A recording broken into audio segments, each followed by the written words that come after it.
বাংলাদেশের পরিবহন সেক্টরে নানা রকমের অন্যায় অবিচারের গল্প আমরা শুনেছি।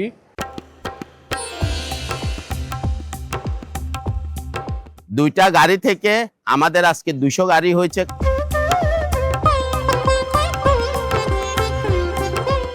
আমি যাত্রীদের ব্যাগ নিয়ে আমি গাড়ির মধ্যে তুলেছি।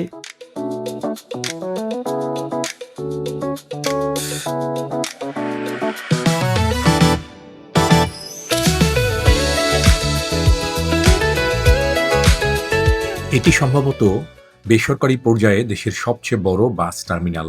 5 একর জমির এই টার্মিনালে একসাথে 250-রও বেশি বড় বাস রাখা যায়।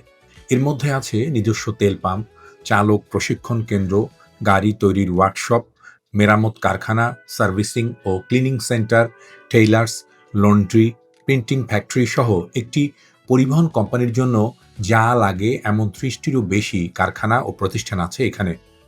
কাজ করছেন 400-রও বেশি কর্মী, যে কর্মীদের আবাসন সুবিধাও আছে এই টার্মিনাল ঘিরে। আর এটি রাজধানী ঢাকা নয়, ছোট্ট একটি জেলায়, যে জেলায় সংগ্রামী কয়েক তরুণ মাত্র 2টি পুরনো ভাঙাচোরা বাস দিয়ে শুরু করেছিলেন এই ব্যবসা। আজ তাদের কোম্পানি এই টার্মিনাল সহ প্রায় 250 কোচ বাসের মালিক।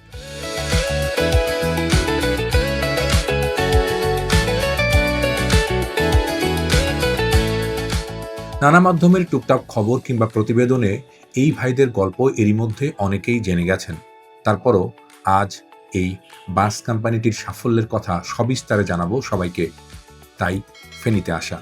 বাংলাদেশের পরিবহন সেক্টরে নানা রকমের অন্যায় অবিচারের গল্প আমরা শুনেছি এবং পরিবহন মালিকদের নানা রকমের অযাচিত হস্তক্ষেপের কারণে যাত্রীদের হয়রানির গল্পও আসে মাঝে মাঝে। কিন্তু ফেনীর এই জেলা শহরে স্টারলাইন নামের এই পরিবহনটি যে যাত্রী সেবা দিয়ে মানুষের মন জয় করেছে, তা শুধু মালিকরা নয়, এখানকার সাধারণ যাত্রীরাও বলছিলেন। ঘুরে দেখেও তাই মনে হলো। 2টি বাস দিয়ে যাত্রা শুরু। আজকে সেই পরিবহন কোম্পানিটি বা ট্রান্সপোর্ট কোম্পানিটি 200-রও বেশি গাড়ি পরিচালনা করছে বাংলাদেশের বিভিন্ন অংশে, এবং তাদের যাত্রী সেবার যে ধরন কিংবা আকার সেটি অন্যদের মতো নয়। স্টারলাইন নামে এই বাস কোম্পানির ব্যবসা প্রায় 30 বছর আগে শুরু করেছিলেন ফেনীর সাবেক মন্ত্রী কর্নেল জাফর ইমাম বীর বিক্রম। তাতে পার্টনার ছিলেন তারই রাজনৈতিক অনুচর আলাউদ্দিন। নানা জটিলতায় ওই কোম্পানিটি অল্প সময়ের মধ্যে বসে যায়। পার্টনার হিসেবে পুরনো অচল 2টি বাস ভাগে পান আলাউদ্দিন। এবার নিজের মতো করে স্টারলাইনের বহর ঢেলে সাজাতে উঠে পড়ে লাগেন তিনি। বড় ভাই নিজাম থাকতেন সৌদি আরবে, ব্যবসা করতেন সেখানে। তার কাছ থেকে টাকা এনে আরও কয়েকটি বাস কেনেন আলাউদ্দিন, আর সেই সব বাসে যাত্রী বাড়াতে নিজেই নেমে পড়েন মাঠে। আমি যাত্রীদের ব্যাগ নিয়ে আমি গাড়ির মধ্যে তুলেছি। আমি নিজে টিকিট কেটে দিয়েছি এবং যাত্রীদেরকে স্যার হিসেবে সম্বোধন করে আমি কাউন্টারে টিকিট কাটি দিয়ে আমি যাত্রীদেরকে সিটে বসিয়েছি এবং নিরাপত্তার সহিত এই ঢাকা থেকে ফেনী থেকে ঢাকা আমাদের অনেক ছাত্র এবং ছাত্রী এবং অনেক একা একা এই স্টারলাইন পরিবহনে আজকে ফেনী থেকে একা একটা মেয়ে ঢাকা ইউনিভার্সিটিতে আসতেছে, বিভিন্ন পাবলিক ইউনিভার্সিটি থেকে এগুলোতে যাচ্ছে। তারা আবার ঢাকা ফেনী আপ ডাউন করতেছে এবং একা অনেক পরিবারের সদস্যরা যাচ্ছে। এই যে নিরাপত্তা দেওয়া, যাত্রীদের খেয়াল রাখা, এই যে আস্থা সৃষ্টি করা, এটা অনেক কষ্টের বিষয়। হ্যাঁ, এসব অবাক হবার মতোই, কারণ একটি বাস কোম্পানির মালিক তার ব্যবসা টিকিয়ে রাখতে যাত্রীদের সাথে এমন আচরণ করবেন, এটা অস্বাভাবিক মনে হতে পারে এই দেশে। কিন্তু আলাউদ্দিন তা করেছেন, আর তাই তার আশাও পূরণ হয়েছে। 1-2টি করে 2 যুগে তার কোম্পানিতে এখন যাত্রীবাহী কোচ লাক্সারিয়াস বাসের সংখ্যা 200-রও বেশি। বাংলাদেশের সর্বপ্রথমে একমাত্র পরিবহন ধূমপান মুক্ত পরিবহন করেছে। বাংলাদেশের সর্বপ্রথম নামাজের জন্য আজান দেওয়ার সাথে সাথে মসজিদে দাঁড়িয়ে যেতে হবে, এটা বাধ্যতামূলক করেছে। এই যে নামাজ পড়ার জন্য যে নামাজি মানুষগুলো একটা আস্থার জায়গা হলো যায় স্টারলাইন পরিবহন, ধূমপান মুক্ত পরিবহন এবং নিরাপত্তা। আপনি আরেকটা দিকে আশ্চর্য যাবেন, এই ধরনের অনেক ঘটনা হয়েছে। আপনারা জানেন আমাদের আগে আরামবাগ পর্যন্ত গাড়ি আসতো। এখন গাড়ি আসে আমাদের কমলাপুর পর্যন্ত। একদিন এক রাত্রে আমাদের গাড়ি যানজটে পড়ে একটা যাত্রী, মেয়ে যাত্রী, এই ইউনিভার্সিটি পড়ুয়া, রাত্রে ২টায় এই গাড়িটা আপনার কমলাপুর এসে পৌঁছেছে। এই ধরনের অনেক ঘটনা ইয়েতে পৌঁছেছে, আরামবাগ পৌঁছেছে রাত্রে ১২টা, ১টা, ২টা।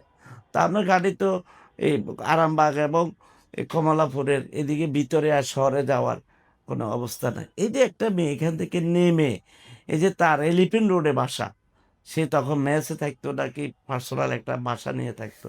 তার বাবা আমাকে রিং দিয়েছে, আমার মেয়েটা তো বাসে একা। এখন রিক্সা বা কোনো ট্যাক্সিতে যেতে গেলে তার নিরাপত্তার অভাব। তখন এই রাত্রে ২টার দিক দিয়ে তার বাবা ফোন করাতে আমি বললাম যে, "না, ও বাসে থাক, আমার বাস একা।" আমি ওইখানে পাঠিয়ে দিয়েছি যে, "এই এই মেয়েটা একা আছে, তুমি এলিফ্যান্ট রোডে একা গাড়িটা যাইয়া ওকে নামিয়ে দিয়ে তার বাসায় পৌঁছে দিয়ে আবার আমার গাড়ি আমি এই ঠিক কমলাপুর স্টেশনে নিয়ে এসেছি।" এই ধরনের যাত্রীদের একটা আস্থা সৃষ্টি হওয়াতে আমার পরিবহনের এখানে অনেক পরিবহন এসেছে, কিন্তু যাত্রীরা প্রত্যাখ্যান করেছে। আজকে পরিবহন বাংলাদেশের মধ্যে ১ নম্বর সার্ভিস হিসেবে পরিচিতি লাভ করেছে। নিজেদের গাড়িগুলোকে যাত্রীবান্ধব করতে এসব উদ্যোগের ফলে স্টারলাইন ফেনী, খাগড়াছড়ি, বান্দরবান, কক্সবাজার এলাকার মানুষের পছন্দের হয়ে উঠেছে। এমনও হয় যে মানুষ ঈদের মতো আগে থেকেই এই বাসের টিকিট কেটে রাখছেন।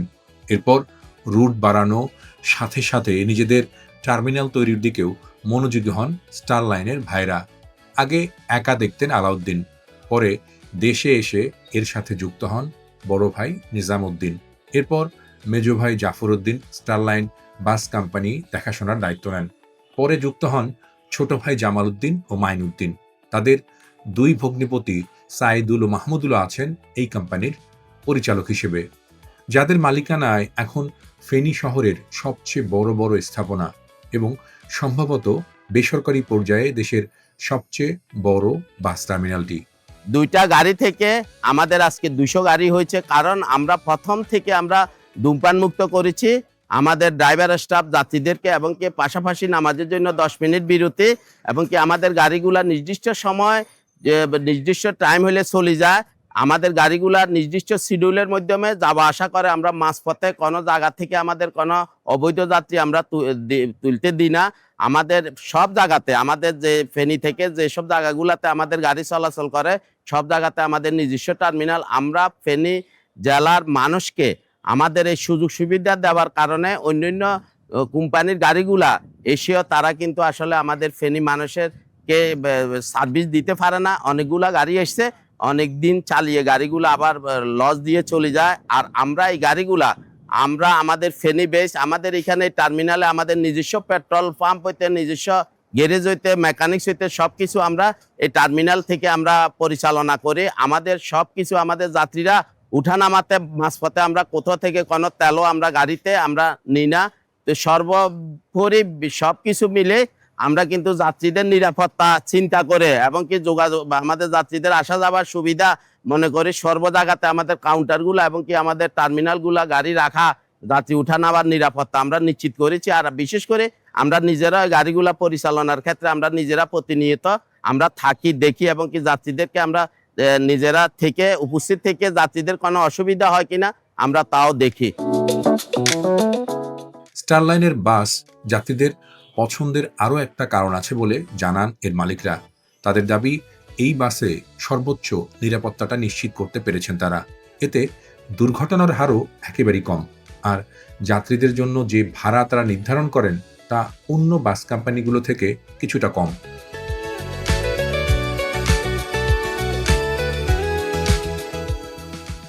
স্টারলাইন বাস কোম্পানি একসময় সাফল্যের সিঁড়ি হয়ে ওঠে ফেনীর এই ভাইদের। ধীরে ধীরে ব্যবসা বাড়তে থাকে তাদের। স্কুল, কলেজ, মাদ্রাসা, হাসপাতাল সহ নানা শিল্প কারখানা প্রতিষ্ঠা করেন তারা। এসবে কর্মরত কর্মীর সংখ্যা এখন প্রায় ১৩,০০০। পাশাপাশি সামাজিক নানা সেবা কর্মকাণ্ডেও যুক্ত হচ্ছেন তারা। বহু মসজিদ, মক্তব, মাদ্রাসা, এতিমখানা ও প্রতিষ্ঠানে সহায়তা করছেন তারা, যা তাদের ব্যবসায়িক পরিচিতির পাশাপাশি সামাজিকভাবেও প্রসিদ্ধি এনে দিয়েছে। এখন শুধু ফেনী জেলা কিংবা চট্টগ্রাম বিভাগ নয়, সারা দেশের সফল শিল্প পরিবারগুলোর একটি তারা।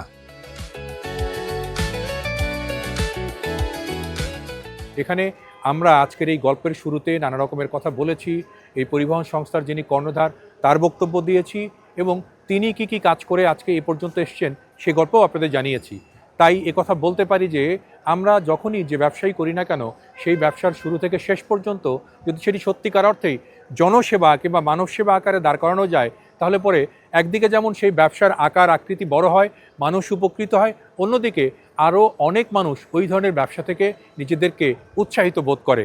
আজকে স্টার লাইনের এই গল্প থেকে আমরা এই কথাই বলতে পারি যে মানুষ চেষ্টা করলে, সাধ্য নিলে অনেক কিছুই বাস্তব করে দেখানো সম্ভব।